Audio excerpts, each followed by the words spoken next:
तो hello guys, welcome back to the channel. Hope you all learning absolutely fine. So guys, आज की video में मैं आप लोगों को बताने वाली हूँ कि बिजनेस की दुनिया में होने वाले इंडिया के टॉप 5 स्कैम्स के बारे में। पर उससे पहले गाइस, अगर आप लोग मेरे चैनल पर नए हैं तो जल्द से जाकर मेरे चैनल को सब्सक्राइब कर लीजिए और वही मेरे वीडियो को लाइक करना मत भूलेगा। तो चलिए आज की वीडियो को शुरू करते हैं। गाइस, आज की वीडियो में मैं आप लोगों को कुछ ऐसे 5 लोगों के बारे में बताने वाली हूँ जिन्होंने बिजनेस की दुनिया में हजारों करोड़ों का चूना लगाया है। Number 1, Harshad Mehta scam. Share बाजार से जुड़े स्कैम का मेन कैरेक्टर है हर्षद मेहता। जी हाँ, 80-90 के दशक में हर्षद मेहता का नाम शेयर बाजार में काफी पॉपुलर हुआ करता था, लेकिन फिर हर्षद मेहता का नाम 1992 में हुए 4025 करोड़ रुपए के घोटाला के लिए सामने आया था और उस टाइम पर इतने बड़े स्कैम का अनुमान रिजर्व बैंक ऑफ इंडिया ने लगाया था। हर्षद मेहता की स्ट्रैटेजी कुछ ऐसी थी कि वो सिर्फ कुछ सिलेक्टेड स्टॉक्स में ही अपना ढेर सारा पैसा लगाते थे। ऐसा करने से उन स्टॉक्स में बम्पर उछाल आ जाता था, जिसे कि देखकर पब्लिक भी उन्हीं स्टॉक्स में अपने पैसों को इन्वेस्ट करती थी। और जैसे ही जब उन शेयर्स की प्राइस बढ़ जाती थी तब हर्षद मेहता अपने होल्ड किए गए शेयर्स को सेल कर देता था और जितना भी प्रॉफिट होता था वो उसे लेके चला जाता था।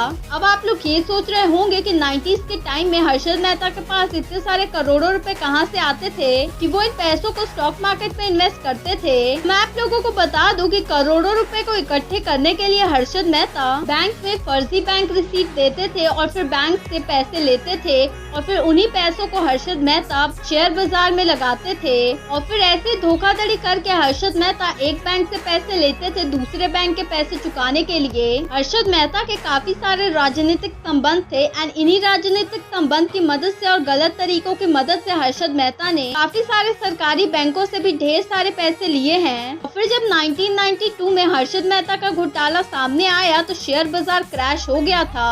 नंबर 2, राजू रामलिंग। सत्यम घोटाला का कर्ता धर्ता कोई और नहीं बल्कि राजू रामलिंग थे। राजू रामलिंग की सत्यम कंपनी कभी टॉप IT कंपनीज के लिस्ट में शामिल हुआ करती थी। राजू रामलिंग ने कंपनी के अकाउंट में करीब 78,000 रुपए का घोटाला किया था, जिससे निवेशकों के करीब 14,000 करोड़ रुपए डूबे थे। राजू रामलिंग का घोटाला 2009 में सामने आया था। राजू रामलिंग ने सत्यम कंपनी की शुरुआत 1987 में की थी। राजू अपनी कंपनी का मुनाफा बढ़ा चढ़ाकर दिखाता था।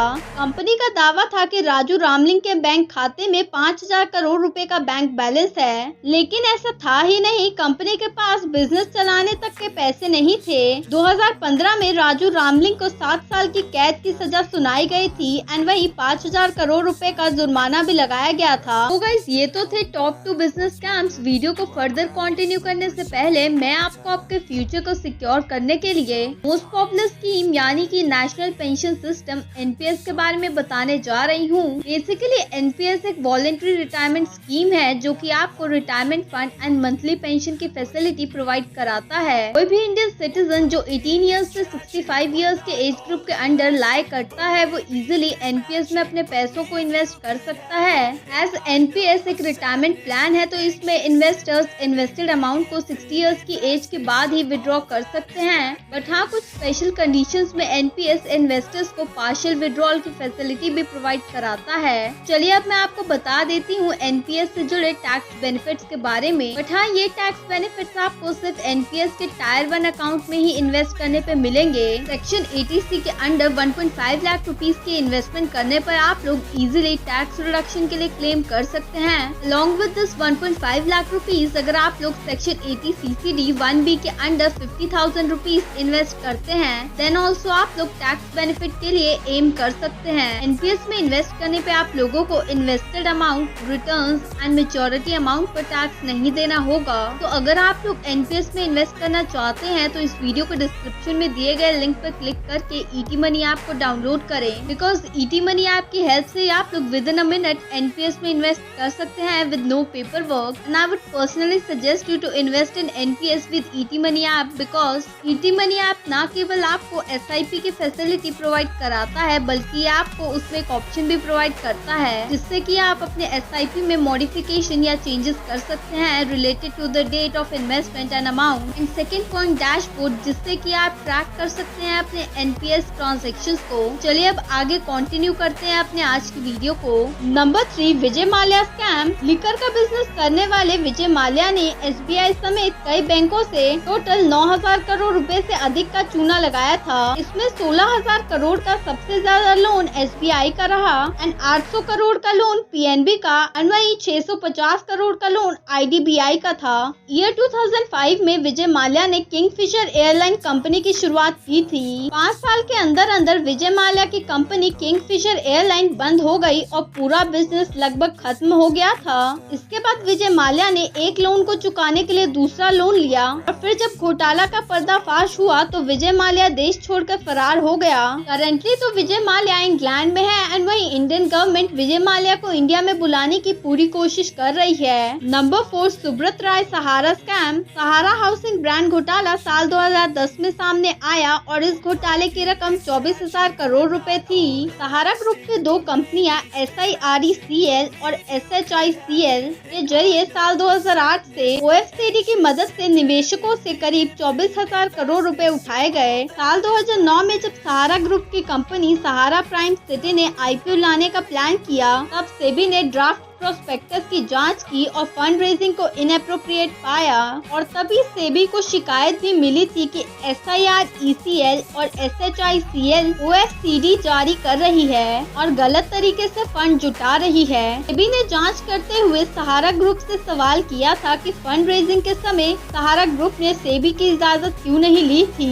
इस पर सहारा ग्रुप ने जवाब दिया कि कथित ब्रांड हाइब्रिड प्रोडक्ट है और ये सेबी के अंडर नहीं आता है। इसके बाद भी मामला थमा नहीं और सेबी ने दोनों कंपनियों को बैन कर दिया। शेयर होल्डर्स के पैसे 15% रिटर्न के साथ वापस करने को कहा था और उसके बाद ये मामला कोर्ट तक पहुंचा था। ऐसी भी रिपोर्ट सामने आई थी कि जिन शेयर होल्डर से पैसे लिए गए थे उनमें से तो कई शेयर होल्डर हकीकत में है ही नहीं, यानी कि फर्जी शेयर होल्डर्स के नाम पर मनी लॉन्ड्रिंग की गई थी। सहारा ग्रुप सुप्रीम कोर्ट में फंड के सोर्स से सबूत देने में नाकाम हो गया, जिसके बाद साल 2014 में सहारा ग्रुप के कर्ता धर्ता यानी कि सुब्रत राय सहारा को गिरफ्तार कर लिया गया था। Number 5, Nirav Modi scam. Diamond का बिजनेस करने वाले नीरव मोदी ने अपने मामा मेहुल चौकसी के साथ मिलकर पंजाब नेशनल बैंक में 14,000 करोड़ रुपए का घोटाला किया था और इस घोटाले की खबर साल 2018 में सामने आई थी, लेकिन पर्दाफाश होने से पहले ही दोनों देश छोड़कर फरार हो गए थे। नीरव मोदी के खिलाफ लंदन में केस चल रहा है एंड वहीं इंडियन गवर्नमेंट नीरव मोदी को इंडिया वापस लाने की कोशिश कर रही है। करंटली नीरव मोदी लंदन की एक जेल में बंद है। नीरव मोदी ने लेटर ऑफ अंडरटेकिंग एंड वही स्विफ्ट मैसेजिंग सिस्टम का मिसयूज किया था और इसी को मिसयूज करके नीरव मोदी ने अपने प्लान को रियलिटी में कन्वर्ट किया था। बैंक इन्हीं सिस्टम से फॉरेन एक्सचेंज के लिए LOUS के जरिए दी गई गारंटी को ऑथेंटिकेट करते हैं। नीरव मोदी ने 2011 में बिना तराशे हीरे आयात करने के लिए लाइन ऑफ क्रेडिट के लिए PNB की एक ब्रांच में गया था और कुछ कर्मचारियों के साथ मिलकर फर्जी LOU को जारी किया और इसी फर्जी LOU के आधार पर इंडियन बैंक्स को फॉरेन बैंक्स ने लोन दिया था और फिर जब फर्जी LOU मैच्योर होने लगा तो PNB के उन कर्मचारियों ने 8 साल तक दूसरे बैंकों की रकम का इस्तेमाल इस लोन को रिसाइकिल करने के लिए किया था। जनवरी 2018 में जब नीरव मोदी ने दोबारा PNB के साथ मिलकर स्कैम करने का चाहा तो नए अधिकारियों ने नीरव मोदी की गलती पकड़ ली और इस स्कैम का भांडा फोड़ दिया। तो गाइस ये थी आज की वीडियो जिसमें कि मैंने आप लोगों को टॉप 5 बिजनेस स्कैम्स के बारे में बताया कि किस तरीके से इन 5 लोगों ने बिजनेस की दुनिया में करोड़ों रुपए का चूना लगाया है। कमेंट सेक्शन में जरूर बताएगा कि आज की वीडियो आप लोगों को कैसी लगी। एंड वहीं अगर आप लोग मेरे चैनल पर नए हैं तो जल्द से जाकर मेरे चैनल को सब्सक्राइब कर लीजिए। एंड वहीं इस वीडियो को लाइक करना मत भूलेगा।